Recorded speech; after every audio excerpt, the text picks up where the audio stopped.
Hi, I'm Mary Director and I'm a Stampin' Up! Demonstrator. If you have time, stop by my blog, www.KreatesKards.com. Lots of tutorials, videos, step-by-step instructions on how to use different Stampin' Up! Products and a lot of creative projects on the site also. If you're ready to make a purchase, you can buy from my Stampin' Up! Website, which is marydirector.stampinup.net. Thanks. I'll bring this back at the end of the video. Yesterday I did a tutorial on how to create this rainbow effect using the new Stampin' Up! Flower trim. Today I want to show you a comparison of using the Stampin' Up! Aqua Painter versus the Stampin' Right markers. This is with the painter, this is with the markers. Both give a really unique effect. I just want to show you how to do it, and also an up-close video. Yesterday's video was more from the distance and you saw me, so I want to focus in on the project. This is the product we're going to be using. It's vanilla 5/8" flower trim. Its item number is 126869. It's in the new Spring Mini Catalog for Stampin' Up! And this is how it comes. It's wrapped, so it's a continuous roll. It's 2 yards long, and it's also on a piece of netting.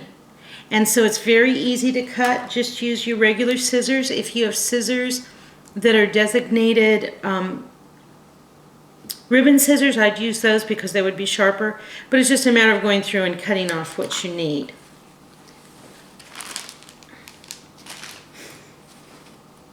First, what I'm going to do is show you with the markers, the Stampin' Right pens.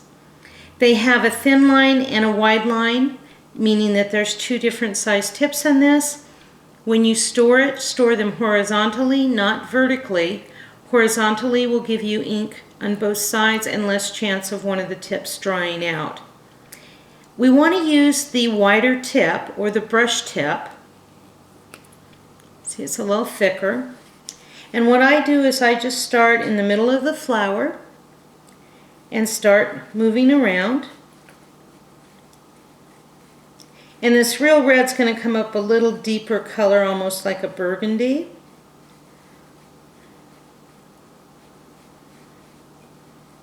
And you just start in the center, you get the pen in between the petals to add more color. You can go around the outside. Show you the so far. I'm just going to do 3 of each technique today so you can see that.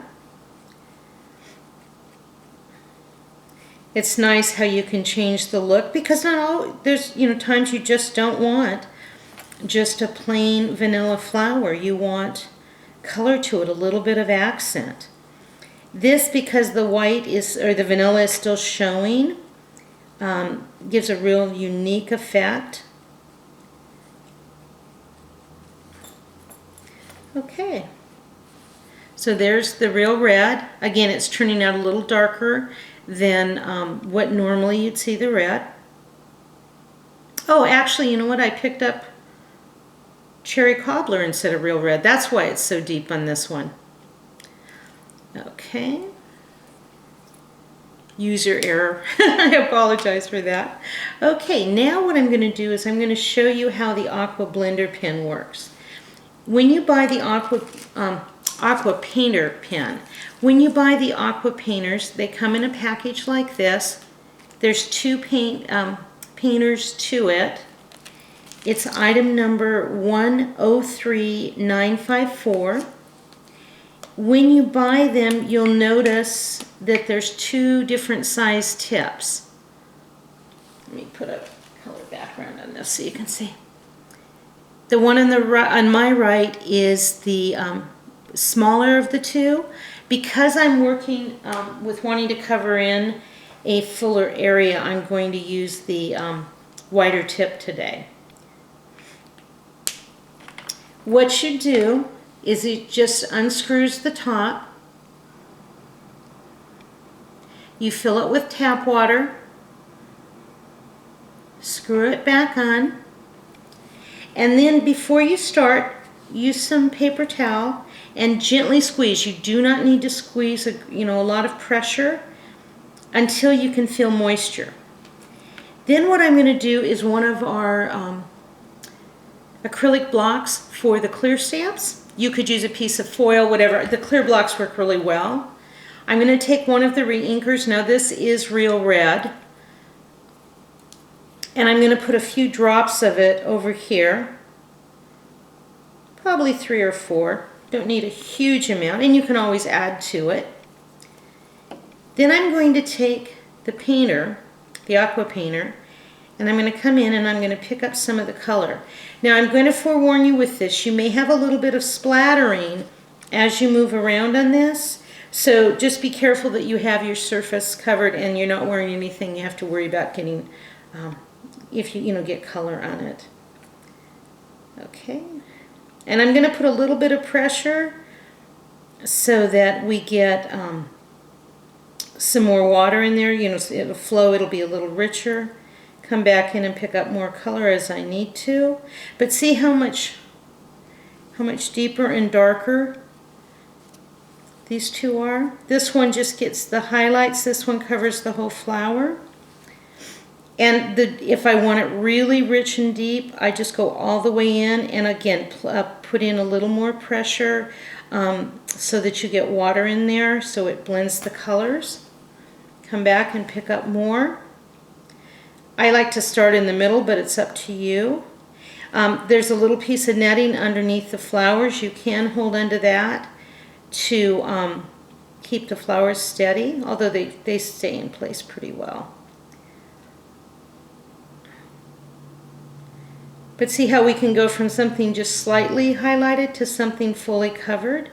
And you can always go back in if you miss a spot. Not a problem at all. I'm going to put on a couple more drops of ink here because I want the deeper, richer colors. And again, these are ReInkers. That's what you use to re-ink your stamp pads. And you can buy them in individual colors. You can buy one at a time. There's no problem doing that. Okay, we're going to come up with the last one here. And again, if I wanted, I could leave them different colors. Like this one is a little more blended. This is a little more saturated. I could use this one where I just did the tips like this if I wanted. So you could look like it's a bouquet of flowers.